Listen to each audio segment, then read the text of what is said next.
નમસ્કાર વિદ્યાર્થી મિત્રો, આજે આપણે જોઈશું ધોરણ 8 વિષય વિજ્ઞાનમાં પાઠ નંબર 3 કોલસો અને પેટ્રોલિયમ ના સ્વાધ્યાયનું સંપૂર્ણ અને સચોટ સોલ્યુશન. તો ચાલો શરૂ કરીએ. પ્રશ્ન 1. સીએનજી અને એલપીજીને બળતણ તરીકે વાપરવામાં શું ફાયદા છે? સીએનજી અને એલપીજીને બળતણ તરીકે વાપરવાના ફાયદા. સીએનજી અને એલપીજી સ્વચ્છ બળતણો છે. આ બંનેનો વપરાશ ઓછું પ્રદૂષણ કરે છે. સીએનજીનો ઉપયોગ વિદ્યુત ઉત્પાદન માટે કરવામાં આવે છે. સીએનજીનો સૌથી મોટો ફાયદો એ છે કે તેને ઘર કે કારખાનાઓમાં પાઇપલાઇનથી પહોંચાડી શકાય છે. તેમનો સીધો જ દહન માટે ઉપયોગ કરી શકાય છે.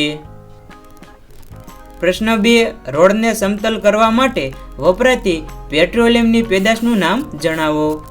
પેટ્રોલિયમની પેદાશ બિટ્યુમિન રોડ સમતલ કરવા માટે વપરાય છે. પ્રશ્ન 3. મૃત વનસ્પતિમાંથી કોલસો કઈ રીતે બને છે તે વર્ણવો. આ પ્રક્રિયાને કયા નામથી ઓળખવામાં આવે છે? લગભગ 300 મિલિયન વર્ષ પહેલા પૃથ્વી પરના નીચાણવાળા ભેજયુક્ત વિસ્તારોમાં ગીચ જંગલો હતા. કેટલીક કુદરતી આફતોને કારણે આ જંગલો જમીનની નીચે દટાઈ ગયા. તેમની ઉપર માટી જમા થઈ જવાથી તે દબાતા ગયા. ઊંડે જવાને લીધે તેમના તાપમાનમાં પણ વધારો થતો ગયો. ઊંચા દબાણ અને તાપમાનને લીધે મૃત વનસ્પતિઓ ધીરે ધીરે કોલસામાં રૂપાંતર પામતી ગઈ. કોલસામાં મુખ્યત્વે કાર્બન હોય છે. મૃત વનસ્પતિની કોલસામાં રૂપાંતરની ધીમી પ્રક્રિયાને કાર્બોનાઇઝેશન કહે છે. પ્રશ્ન 4. ખાલી જગ્યા પૂરો. અશ્મિ બળતણ કોલસો, કુદરતી વાયુ અને પેટ્રોલિયમ હોય છે. પેટ્રોલિયમમાંથી વિવિધ ઘટકોને અલગ કરવાની પ્રક્રિયાને શુદ્ધિકરણ કહે છે.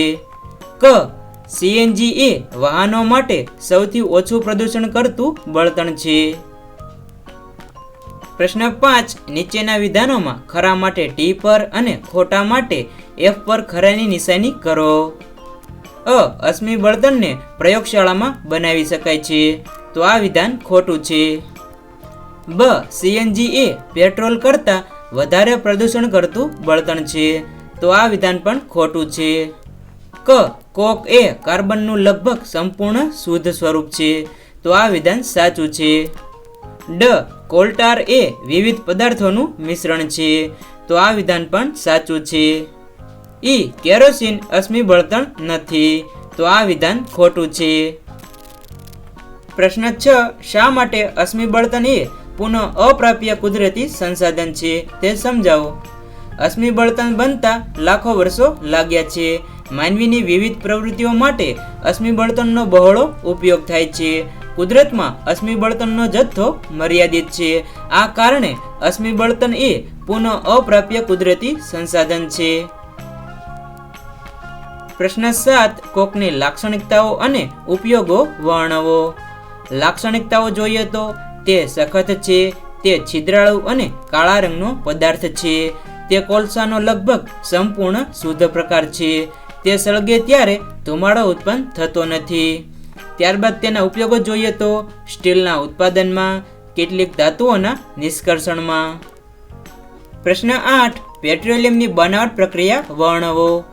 સમુદ્રમાં રહેતા સજીવો દ્વારા પેટ્રોલિયમનું નિર્માણ થયું હતું. આ જીવો મૃત્યુ પામતા તેમના મૃતદેહો સમુદ્રના તળિયે એકઠા થતા ગયા. તેઓ રેતી અને માટીના સ્તરોથી ઢંકાતા ગયા. તેમના સ્તર પર સ્તર થયા. આ પ્રક્રિયા લાખો વર્ષો સુધી ચાલતી રહી. હવાની ગેરહાજરીમાં તથા ઉચ્ચ તાપમાન અને દબાણને કારણે દટાયેલા જીવોના અવશેષોનું જૈવિક રાસાયણિક પ્રક્રિયાઓને લીધે પેટ્રોલિયમ અને કુદરતી વાયુમાં રૂપાંતર થયું. પ્રશ્ન 9. નીચેનું કોષ્ટક ભારતમાં 1991 થી 1997 સુધીમાં ભારતની કુલ પાવર અથવા ઉર્જા તંગી દર્શાવે છે. આ માહિતીને આલેખ સ્વરૂપે દર્શાવો. વાય અક્ષ ઉપર વર્ષ મુજબ તંગીની ટકાવારીને તથા એક્સ અક્ષ ઉપર વર્ષને દર્શાવો. નીચે કોષ્ટકમાં વર્ષ અને તેની સામે તેની તંગીની ટકાવારી દર્શાવેલી છે, તેને આપણે આલેખમાં દર્શાવવાનું છે. વર્ષ અને પાવર તંગીની ટકાવારીની માહિતી નીચેના આલેખમાં દર્શાવી છે. વાય અક્ષ પર પાવર તંગીની ટકાવારી અને એક્સ અક્ષ પર વર્ષ દર્શાવેલા છે. તમારે આલેખમાં આવી રીતે ટકાવારી દર્શાવવાની છે.